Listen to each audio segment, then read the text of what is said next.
Assalamualaikum warahmatullahi wabarakatuh.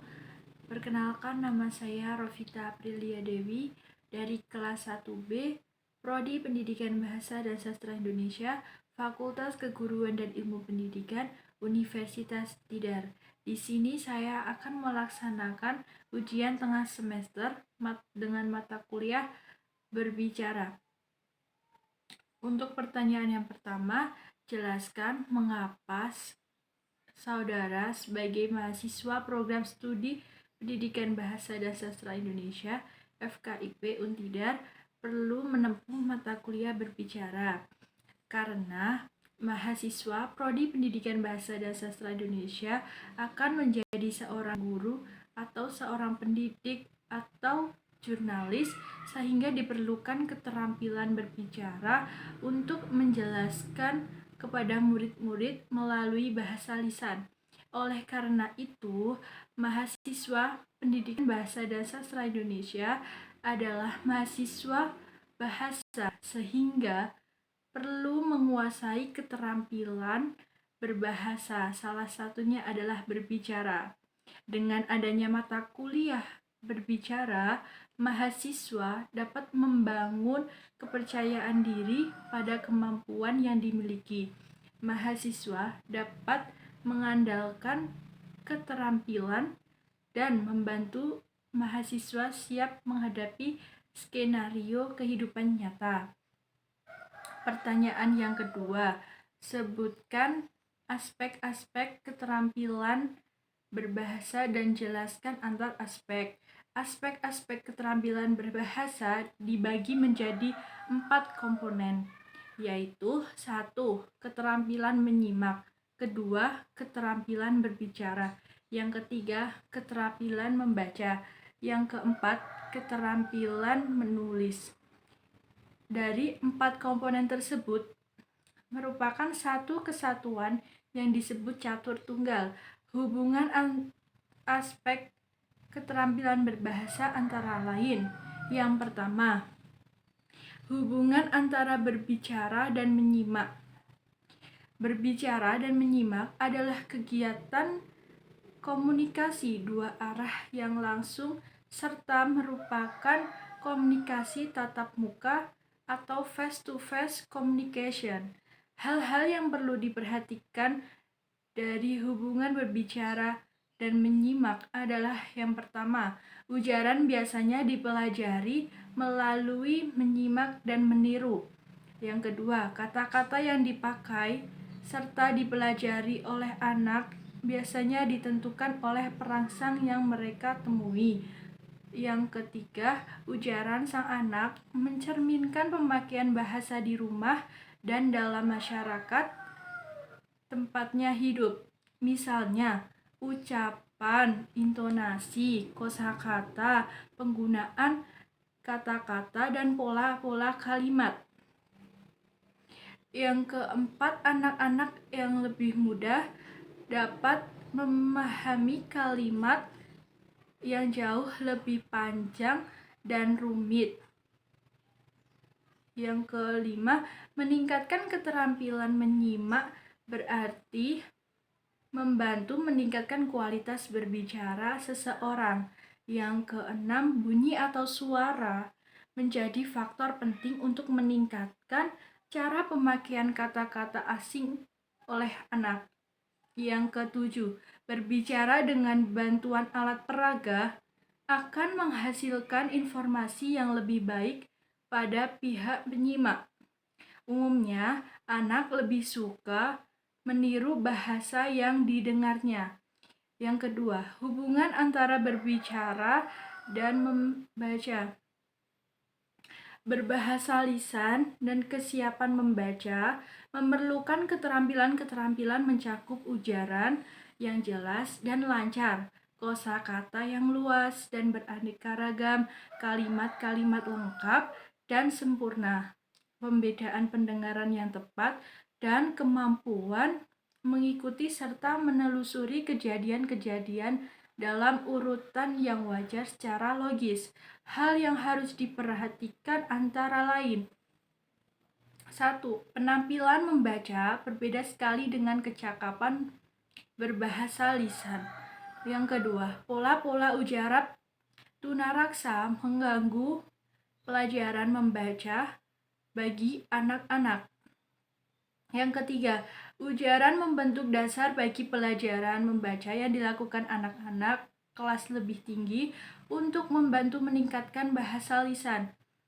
Yang keempat, kosakata khusus mengenai bahan bacaan haruslah diajarkan secara langsung. Yang ketiga, hubungan antara berbicara dan menulis sudah erat kaitannya karena keduanya memiliki banyak persamaan antara lain.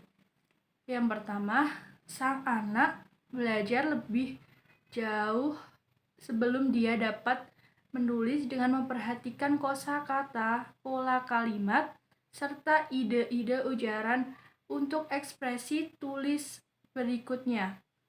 Yang kedua, sang anak yang telah menulis dengan lancar biasanya dapat menuliskan pengalaman pertamanya. Dengan demikian, maka dapat mempercerah kepikirannya, mengisi kekosongan, memperbaiki kesan-kesan yang salah, serta mengatur ide-idenya sebelum menulis.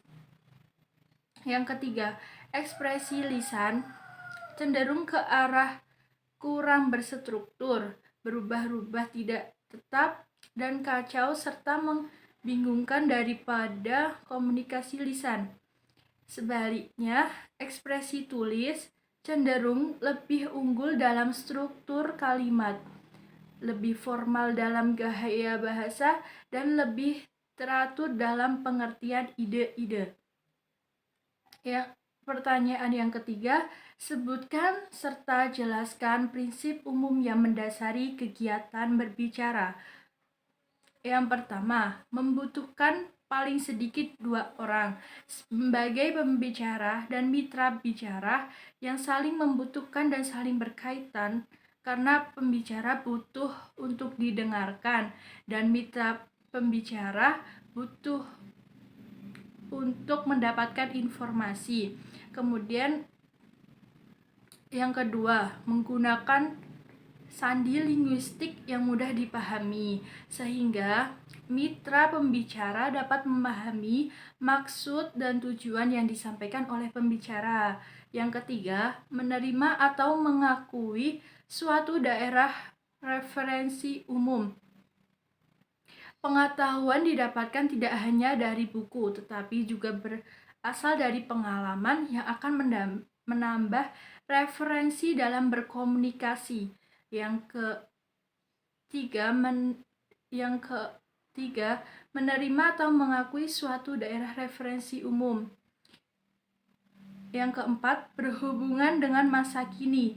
Dalam prinsip ini disesuaikan dengan informasi yang baru-baru agar tidak tertinggal dengan informasi yang cepat selalu berubah setiap waktu.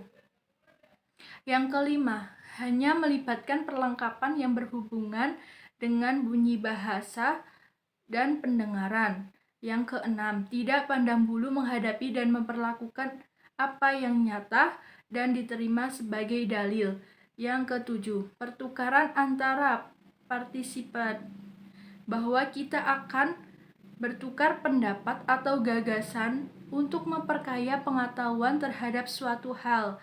Yang kedelapan, menghubungkan setiap pembicaraan untuk mempermudah seseorang dalam menerima informasi. Sebaik mungkin kita sebagai lawan bicara dapat menghubungkan pendapat tersebut dengan pengalaman nyata. Soal pertanyaan keempat, sebutkan dan jelaskan sikap pendengar yang baik dan tidak baik.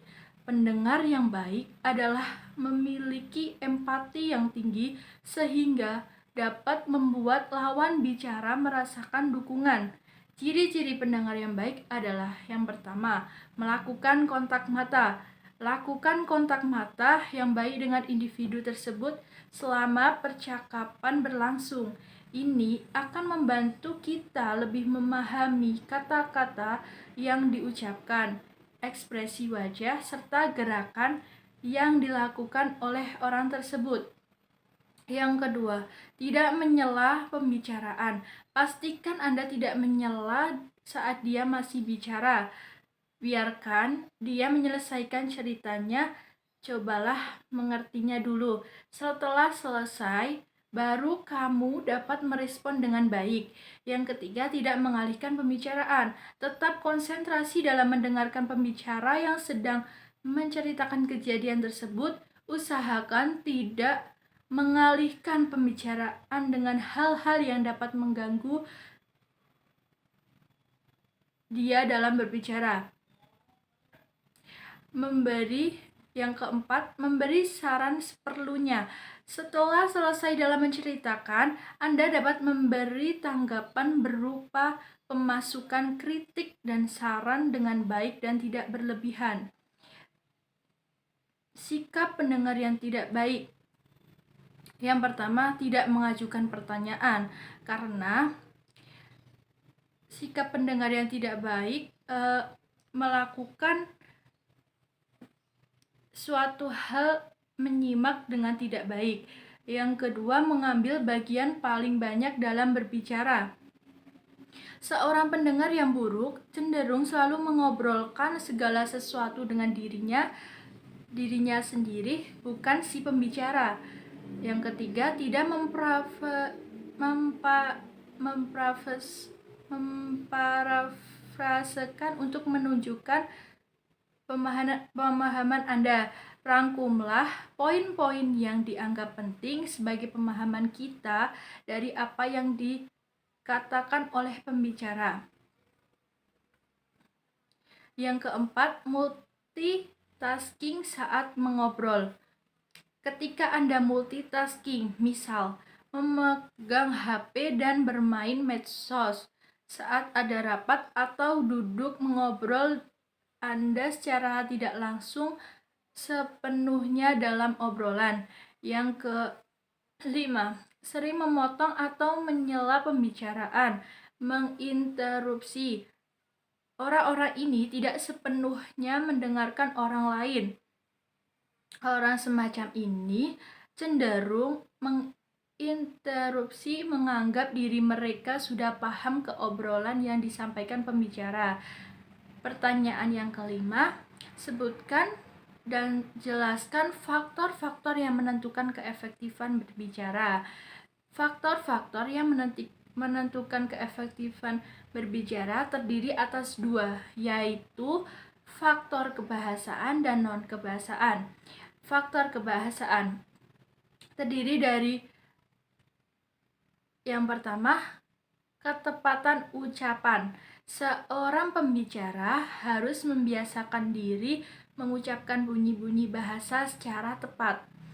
Yang kedua, penempatan, tekanan, nada, sendi, dan durasi yang sesuai.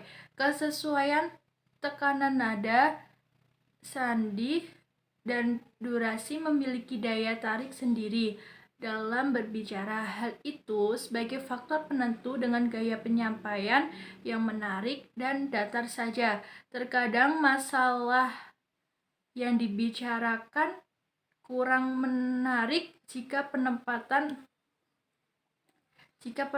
kata yang tidak sesuai. Yang ketiga, pilihan kata atau diksi. Pilihan kata yang hendaknya tepat, jelas, dan bervariasi agar mudah dimengerti oleh pendengar yang menjadi sasaran. Yang keempat, ketepatan sasaran pembicaraan. Pembicara yang menggunakan kalimat efektif akan memudahkan pendengar menangkap pembicaraannya.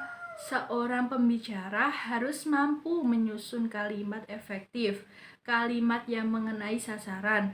Kalimat efektif memiliki ciri utuh, berpautan, pemusatan perhatian, dan kehematan. Faktor non-kebahasaan terdiri dari yang pertama, sikap pembicara. Seseorang dituntut memiliki sikap positif ketika berbicara maupun menunjukkan otoritas dan integritas pribadinya, tenang dan bersemangat.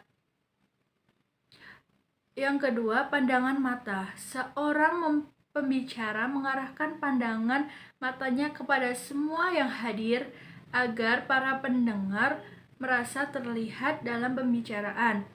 Yang ketiga, keterbukaan.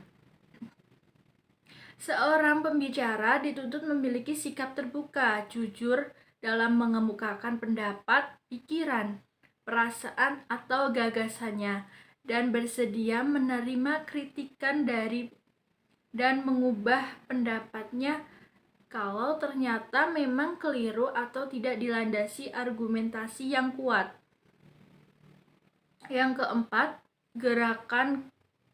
gerak-gerik dan mimik yang tepat. Seorang pembicara dituntut mampu mengoptimalkan penggunaan gerak-gerik anggota tubuh dan ekspresi wajah untuk mendukung penyampaian gagasan.